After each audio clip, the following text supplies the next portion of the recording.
नमस्कार दोस्तों, बहुत बहुत स्वागत है आप सभी का। साथियों, आज का जो टॉपिक होने वाला है वो झारखंड पुलिस कांस्टेबल 2024 में जो हिंदी पूछी जाती है साथियों, उसी का प्रैक्टिस सेट नंबर 40 है।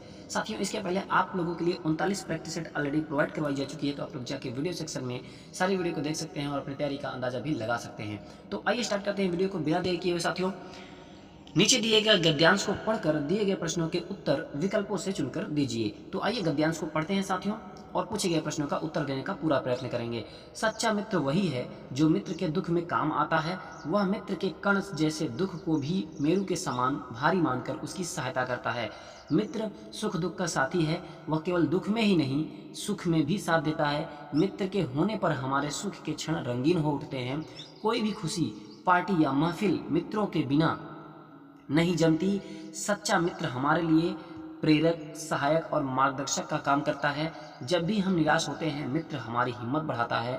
जब हम परास्त होते हैं, वह उत्साह देता है। जब हम शिथिल होते हैं, वह प्रेरणा देता है। जब हम रास्ता भूलते हैं, वह मार्गदर्शन करता है। सच्चा मित्र हमारे लिए शक्तिवर्धक औषधि बनकर सामने आता है। सच्चा मित्र हमें पथ भ्रष्ट होने से बचाता है और सन्मार्ग पर भी अग्रसर करता है। सच्ची मित्रता वस्तुतः एक वरदान है।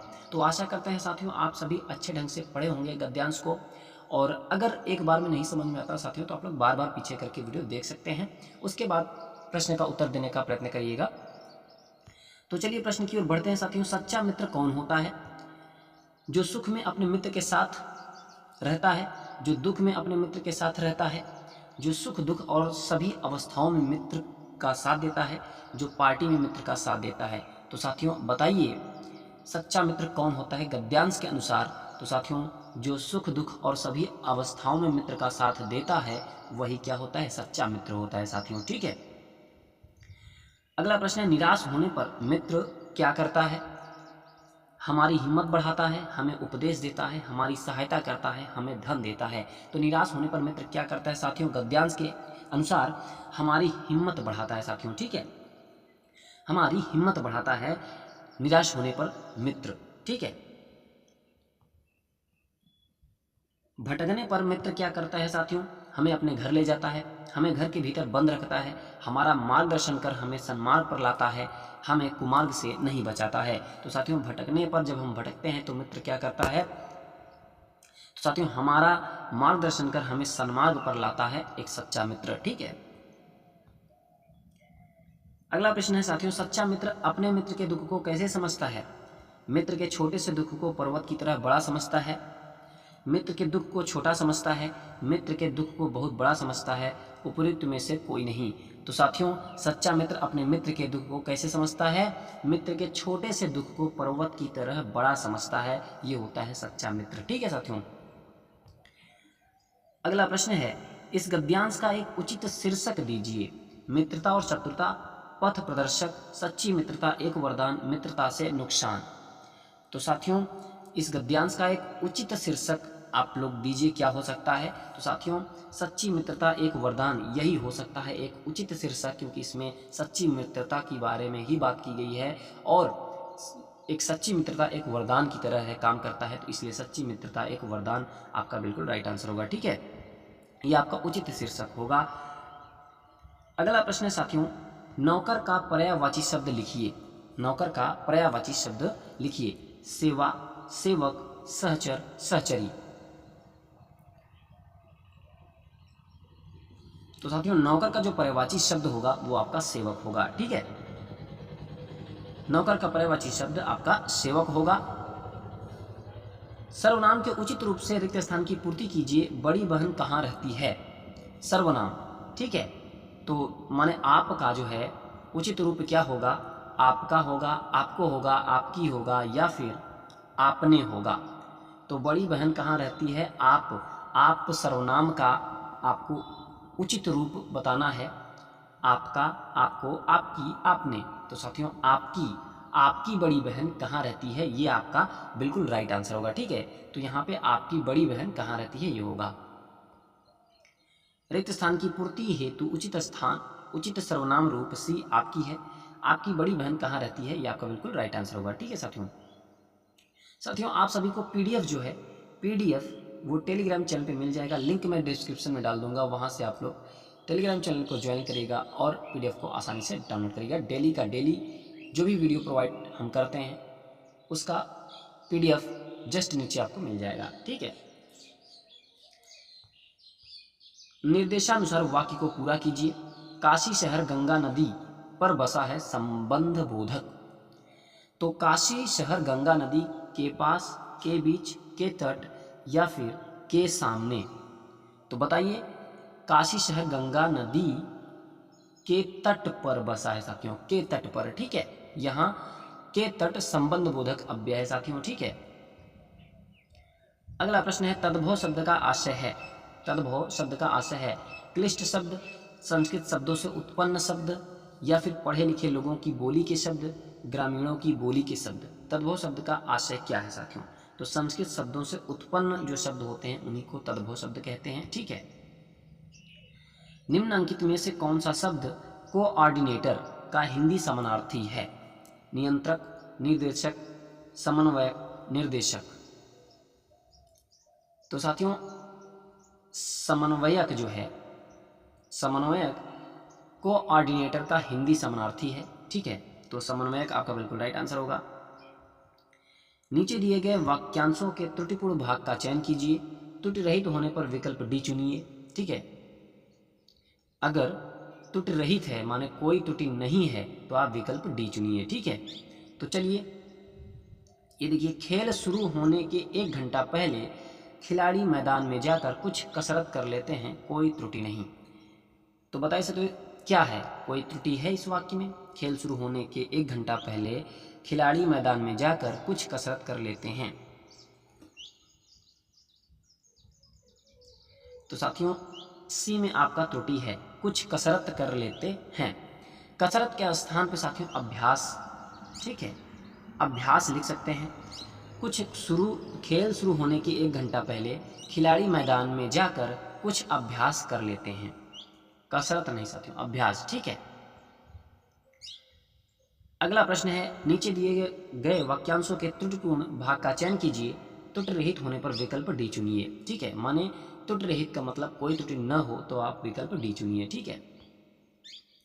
जो मेहमान दिल्ली से आए थे उन सबको माँ ने चाय पिलाया, किसमें त्रुटि है बताइए? तो जो मेहमान दिल्ली से आए थे उन सबको माँ ने चाय पिलाया, तो इसमें त्रुटि लग रही है साथियों। चाय, माँ ने चाय पिलाया, इसमें त्रुटि लग रही है। चाय पिलाया नहीं साथियों, चाय पिलाई, ठीक है। क्या होता है? चाय पिलाई। तो सी आपका राइट आंसर होगा, इसमें त्रुटि सी वाले भाग में है। मुहावरे के भावार्थ की दृष्टि से कौन सा विकल्प सही नहीं है? बाल की खाल निकालना, बहुत परिश्रम करना, कलेजा ठंडा होना, शांति या संतोष प्राप्त होना, कमर कसना, अच्छी तरह तैयार होना, फटे हाल होना, बहुत गरीब होना। तो मुहावरे के भावार्थ की दृष्टि से कौन सा विकल्प सही नहीं है साथियों? तो बाल की खाल निकालना, बहुत परिश्रम करना, ये आपका सही नहीं है, ठीक है। बाल की खाल निकालना, बहुत परिश्रम करना, ये आपका सही नहीं है। इसका सही अर्थ है साथियों बहुत छानबीन करना। बाल की खाल निकालना माने बहुत छानबीन करना, ये आपका सटीक अर्थ होगा, ठीक है। नीचे दिए गए मुहावरे का अर्थ बताइए। दाग लगना, क्या होगा मुहावरे का अर्थ? अस्पष्ट कहना, कलंक लगना, बहुत रुलाना, हर संभव कष्ट देना। तो दाग लगना, दाग लगना मुहावरे का जो अष्ट होगा साथियों माने कलंक लगना होता है, ठीक है। निम्नांकित में से कौन सा शब्द स्वकीया का विलोमार्थक है? नायिका, ग्राम्या, नागरिका, परकीया। तो स्वकीया का जो विलोमार्थक शब्द है वो आपका परकीया है साथियों, ठीक है। सर्वनाम के उचित रूप से रिक्त स्थान की पूर्ति कीजिए। चाबी खो गई,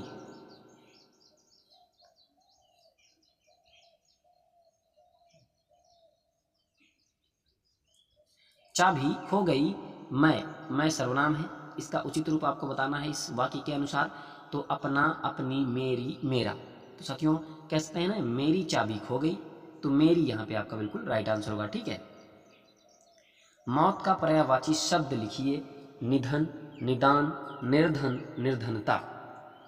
मौत का पर्यायवाची शब्द आपका निधन होगा, ठीक है। निर्देशानुसार वाक्य को पूरा कीजिए। जोकर को देखकर सभी बच्चे डैश डैश हंस पड़े। क्रिया विशेषण आपको बताना है। खिलखिलाकर, शोकपूर्ण होकर, सिर हिलाकर, या फिर एक और ऑप्शन है शांतिपूर्वक। तो साथियों निर्देशानुसार वाक्य को पूरा करना है तो जोकर को देखकर सभी बच्चे क्या खिलखिलाकर हंस पड़े। खिलखिलाकर ये आपका क्रिया विशेषण है, ये आपका रिक्त स्थान की जगह पे भरा जाएगा। तो जोकर को देखकर सभी बच्चे खिलखिलाकर हंस पड़े। ठीक है। निर्देशानुसार वाक्य को पूरा कीजिए। 90% से अधिक अंक पाकर तुमने तो कमाल कर दिया। विस्मयादिबोधक। अरे वाह, हाय हाय, छी छी, आहा। तो क्या कह देंगे? 90% से अधिक अंक पाकर तुमने तो कमाल कर दिया।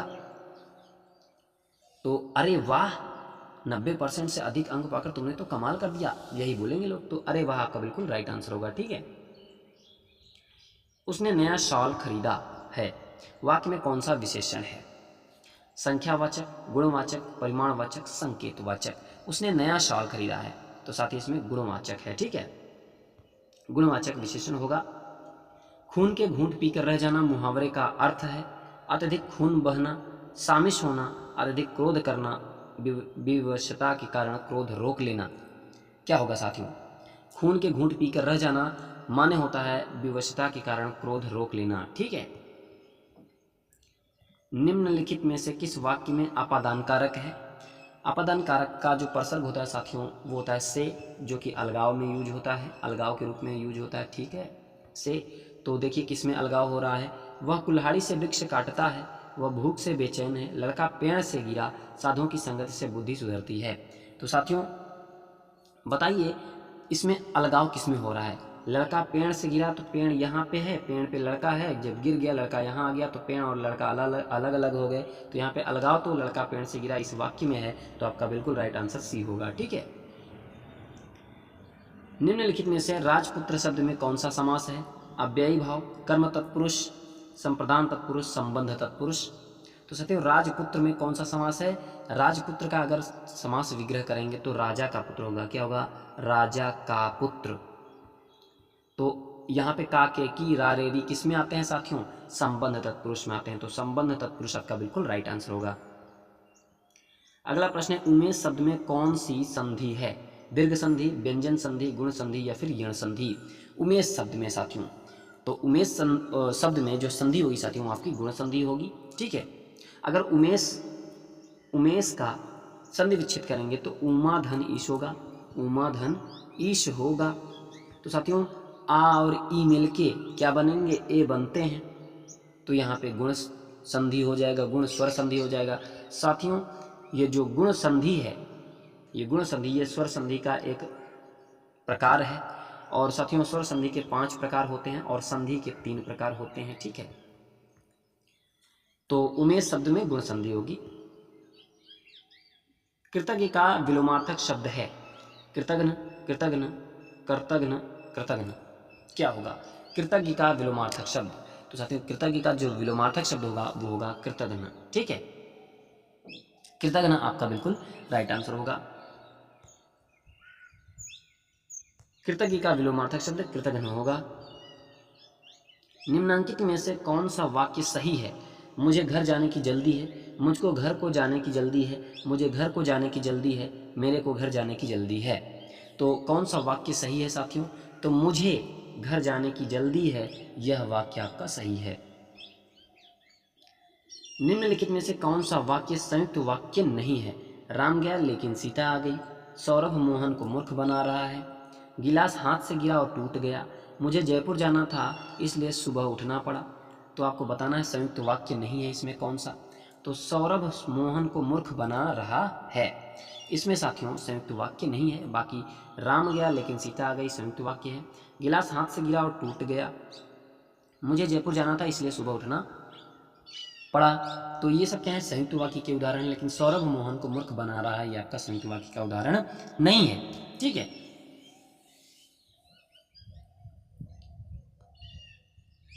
विकल्प भी आपका बिल्कुल सही होगा, सौरभ मोहन को मूर्ख बना रहा है संयुक्त वाक्य नहीं है। संयुक्त वाक्य में 2 प्रधान वाक्य समुच्चय बोधक अव्यय होते हैं, जैसे और इसलिए तथा आदि से जुड़े रहते हैं। ठीक है, संयुक्त वाक्य जो होते हैं वो ये और इसलिए तथा आदि से जुड़े रहते हैं। निम्नांकित में से कौन सा शुद्ध शब्द है? अनुग्रहित, अनुगृहित, अनुगृहित, अनुग्रहित। तो कौन सा शुद्ध शब्द है साथियों? तो अनुगृहित कैसे लिखा जाएगा, वर्तनी की दृष्टि से आपको शुद्ध बताना है। तो अनुगृहित ऐसे, अनुगृहित, ठीक है। तो अनुगृहित आपका बिल्कुल राइट आंसर होगा, ये आपका बिल्कुल सही है।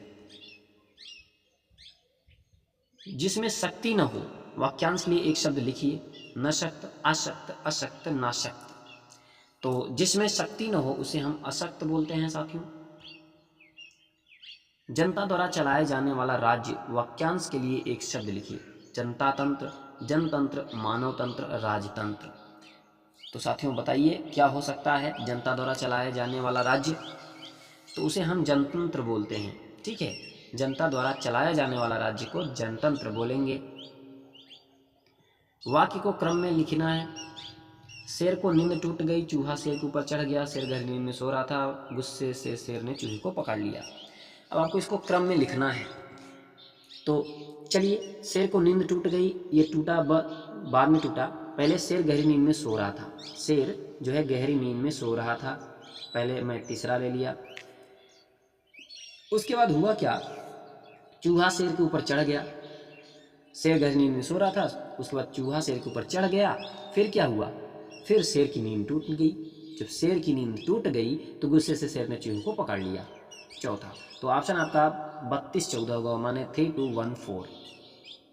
तो 3214 देखिए कौन सा ऑप्शन आपका सही है। 3214, तो 3214 आपका सी वाला बिल्कुल सही है। तो इसी तरीके से आपको क्रम में व्यवस्थित करके ऑप्शन का उत्तर दे देना है। निम्नलिखित में से दिगंबर शब्द का सही संधि विच्छेद है। दिग धन अंबर, दिग धन अंबर, दिग धन अंबर, दिग धन अंबर। क्या होगा दिगंबर शब्द का सही संधि विच्छेद? तो साथियों दिक धन अंबर होगा, यह आपका बिल्कुल राइट आंसर होगा। और यह कौन सी संधि है? तो यह साथियों व्यंजन संधि का उदाहरण है, ठीक है। व्यंजन संधि है। दिगंबर शब्द का सही संधि विच्छेद बी दिक धन अंबर है। व्यंजन संधि के इस उदाहरण में अघोष एवं उस व्यंजनों के बाद कोई व्यंजन अथवा स्वर आने पर पहला व्यंजन अपने वर्ग के तीसरे व्यंजन में बदल जाता है, ठीक है। ग, ज, ड, द, ब इसमें चेंज हो जाएगा, माने तीसरे वर्ण में चेंज हो जाएगा, ठीक है। गायत्री गीत गाती है, यह वाक्य सामान्य भूतकाल में होगा। गायत्री ने गीत गाया, गायत्री ने गीत गाती थी, गायत्री गीत गाई थी, गायत्री गीत गाए। तो गायत्री गीत गाती है, यह वाक्य सामान्य भूतकाल में होगा। गायत्री ने गीत गाया, ठीक है। किलकत कान घुटरुअनि आवत, मणि मैं कनक नंद के आंगन बिंब पकड़बे धावत। उपरोक्त पंक्तियों में वात्सल्य रस का आलंबन कौन है? आंगन है, माता यशोदा हैं, या फिर सूरदास हैं, या फिर बालक श्री कृष्ण हैं। तो आलंबन कौन है साथियों? तो आलंबन यहाँ पे कौन है? बालक श्री कृष्ण है। बालक श्री कृष्ण है। ऑप्शन आपको मिल जाएगा बालक श्री कृष्ण का। तो बालक श्री कृष्ण आलंबन है। किलकत कान घुटरुअनि आवत, मणि में कनक नंद के आंगन बिंब पकड़बे धावत। तो ये सब कौन कर रहा है? तो जो करता है वही क्या होता है? आलंबन होता है। कौन ये सब कर रहा है? कौन आंगन में प्रतिबिंब को पकड़ने आ रहा है, ठीक है। तो वो कौन है? बालक श्री कृष्ण है। तो आलंबन बालक श्री कृष्ण ही होंगे, ठीक है। माने कान्हा की बात हो रही है, तो बालक श्री कृष्ण आपका बिल्कुल राइट आंसर होगा साथियों। जिसका अंत न हो के लिए एक शब्द निम्न में से कौन सा है? अनंत, अनंत, अनंत, अंततः, अंतंत। क्या होगा? जिसका अंत न हो उसे हम अनंत कहते हैं साथियों, ठीक है। बसंत में नाचा बहुत मेरा मन मयूर, रेखांकित अंश में अलंकार है।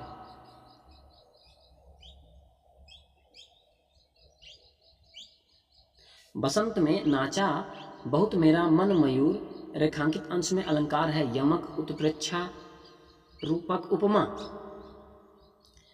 तो कौन सा अलंकार है साथियों? रेखांकित आप कर लीजिए मन मयूर, ठीक है। मन मयूर में तो इसमें अलंकार है, रूपक है साथियों, ठीक है। नाचा बहुत मेरा मन मयूर बसंत में, तो यहाँ पे मन माने उपमेय और मयूर उपमान में एक रूपता स्थापित की गई है साथियों। तो यहाँ पे क्या होगा, यहाँ पे रूपक अलंकार होगा। ठीक है, मन आपका बसंत में नाचा बहुत मेरा मन मयूर, मन माने उपमेय और मयूर उपमान में एक रूपता स्थापित की गई है। ठीक है, तो इसलिए यहाँ पे रूपक अलंकार होगा। विभत्स रस का अस्थाई भाव क्या है, नाराजगी, चीखना, विकराल, जुगुप्सा। तो विभत्स रस का अस्थाई भाव साथियों जुगुप्सा होगा। ठीक है, व्याकरण की दृष्टि से शुद्ध वाक्य है, प्राचार्य ने विजेताओं को पुरस्कार भेंट किए, वह पांव से जूता उतार रहा है, रामा को उसकी योग्यता पर अहंकार है, वह विदुषी महिला है। तो शुद्ध वाक्य है वह विदुषी महिला है। ठीक है, आ उपसर्ग से बना शब्द निम्न में से कौन सा है, आजीवन, अनुरक्त, अंजनी, अनजानी। तो आ उपसर्ग से बना शब्द है साथियों आजीवन। ठीक है, उपसर्ग जो किसी शब्द या शब्दांश के पहले लगते हैं वो होते हैं उपसर्ग, और प्रत्यय वो होते हैं जो किसी शब्दांश के बाद में प्रयुक्त किए जाते हैं। बंदरिया शब्द में प्रयुक्त प्रत्यय है साथियों, प्रत्यय जो किसी शब्दांश के अंत में लगकर उस शब्द के अर्थ को बदल देते हैं, वहाँ पे क्या होगा, प्रत्यय होता है। बंदरिया तो बंदर से बना है बंदरिया, तो इसमें कौन सा प्रत्यय लगा है, इका, इत, इया या फिर ई। तो साथियों इसमें इया प्रत्यय लगा है, तब जाके बंदर से बंदरिया बना है। ठीक है, तो इया प्रत्यय आपका बिल्कुल राइट आंसर होगा। वह तख्त पर सोता है में कौन सा वाच्य है, कर्मवाच्य है, भाववाच्य है, कर्तृवाच्य है, या इनमें से कोई नहीं। तो वह तख्त पर सोता है, यहाँ पे कर्तृवाच्य है साथियों। ठीक है, कर्तृवाच्य माने अकर्मक क्रिया, तो कर्तृवाच्य आपका बिल्कुल राइट आंसर होगा। हस्तलिखित शब्द किस समास का उदाहरण है, कर्मधारय समास, तत्पुरुष समास, बहुब्रीहि समास, अव्ययी भाव समास। तो हस्तलिखित शब्द किस समास का उदाहरण साथियों, तत्पुरुष समास का उदाहरण है। हस्तलिखित का समास विग्रह अगर करेंगे तो हाथ से लिखित, हाथ से लिखित होता है हस्तलिखित का समास विग्रह। तो यहाँ पे तत्पुरुष समास होगा, और तत्पुरुष समास में से किसी द्वारा लिख रहा है, तो यहाँ पे करण तत्पुरुष, करण तत्पुरुष समास होगा, यानी तृतीया तत्पुरुष समास होगा। ठीक है, तो तत्पुरुष समास आपका बिल्कुल राइट आंसर होगा। उद्धरण अथवा भाव प्रकाशन तथा व्याख्यावाचक पदों के पहले अपूर्ण विराम के आगे कौन सा चिन्ह लगाते हैं, प्रश्नवाचक, विस्मयादिबोधक, डैश, या फिर उद्धरण अथवा भाव प्रकाशन या उद्धरण चिन्ह, क्या। तो साथियों डैश। ठीक है, उद्धरण अथवा भाव प्रकाशन तथा व्याख्यावाचक पदों के पहले अपूर्ण विराम के आगे निर्देशक चिन्ह, ठीक है, निर्देशक चिन्ह का प्रयोग करते हैं, ये आपका निर्देशक चिन्ह। ठीक है, सही विकल्प चुनना है। पल्लवन सामान्यतः में ही किया जाता है, छंद भाषा, पद्य भाषा, गद्य भाषा, इनमें से कोई नहीं। तो साथियों पल्लवन सामान्यतः गद्य भाषा में ही किया जाता है। किस विकल्प में सही परिभाषित शब्द हैं, रैंडम उल्टा पुल्टा, मिनट्स कार्यसूची, रिकमेंडेड संस्तुत, अटॉर्नी जनरल महाधिवक्ता, क्या होगा। तो साथियों सही परिभाषित जो शब्द है वो आपका रिकमेंडेड संस्तुत है। ठीक है, छंद की हर पंक्ति को चरण या कहा जाता है, क्या कहते हैं।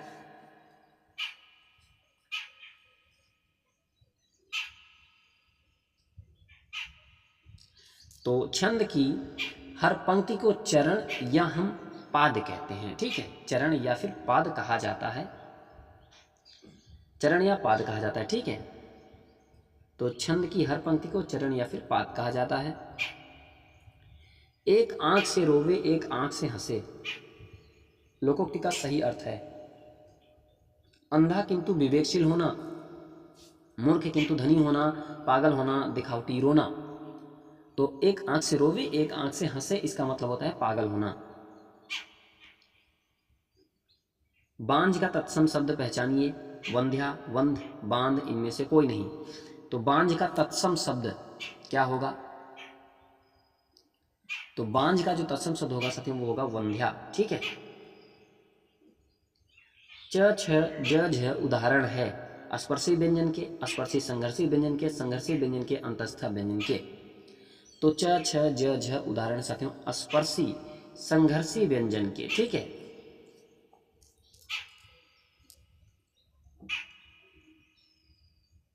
ठेठ हिंदी का ठाठ के लेखक कौन है? बालकृष्ण भट्ट, प्रेमचंद, अयोध्या सिंह उपाध्याय, किशोरीलाल गोस्वामी। तो ठेठ हिंदी का ठाठ के जो लेखक हैं साथियों वो अयोध्या सिंह उपाध्याय हैं। तो अयोध्या सिंह उपाध्याय का बिल्कुल राइट आंसर होगा। साथियों आप लोग अपने फिजिकल के साथ साथ अपनी तैयारी भी एकदम करते रहिए, क्योंकि फिजिकल के बाद 1.5 से 2 महीने के बाद आपका पेपर होना तय है। तो इसलिए आप लोग फिजिकल के साथ साथ अपनी तैयारी भी करते रहिए। ठीक है। अभी फिजिकल का डेट नहीं आया है, 1-2 दिन में हो सकता है डेट आ जाए। प्रस्ताव पे बैठक हुई है प्रस्ताव को लेकर, तो 1-2 दिन में जो भी सूचनाएं आएंगी हम आप सभी के बीच प्रस्तुत करेंगे। ठीक है। तो आप लोग फिजिकल करते रहिए और अपनी पढ़ाई भी करते रहिए साथ में। ठीक है साथियों। तो कैसी लगी साथियों वीडियो आप लोग जरूर बताइएगा। अगर वीडियो पसंद आई है तो आप लोग एक लाइक और चैनल को सब्सक्राइब जरूर करेगा और अपने दोस्तों तक शेयर जरूर करेगा। और पीडीएफ साथियों आप सभी को टेलीग्राम चैनल पे मिल जाएगा, लिंक मैं डिस्क्रिप्शन में डाल दूंगा। ठीक है। और जैसे आपको सारी वीडियो देखना है तो आप चैनल पे जाइएगा, चैनल पे क्लिक करिएगा, उसके बाद आप वीडियो एक ऑप्शन ऊपर वीडियो का ऑप्शन मिलेगा, वीडियो पे क्लिक करेंगे तो आपको सारी वीडियो एक साथ दिख जाएंगी। वहाँ से आप लोग प्रैक्टिस सेट 38, 39, ठीक है, 37, 36, 35, 34 इसी तरीके से पूरा प्रैक्टिस सेट पड़ी हो गई तो आप लोग जाके वीडियो देख सकते हैं। और प्लेलिस्ट हम बहुत जल्द से जल्द बना देंगे। ठीक है साथियों। तो आप लोग पढ़ते रहिए, मस्त रहिए।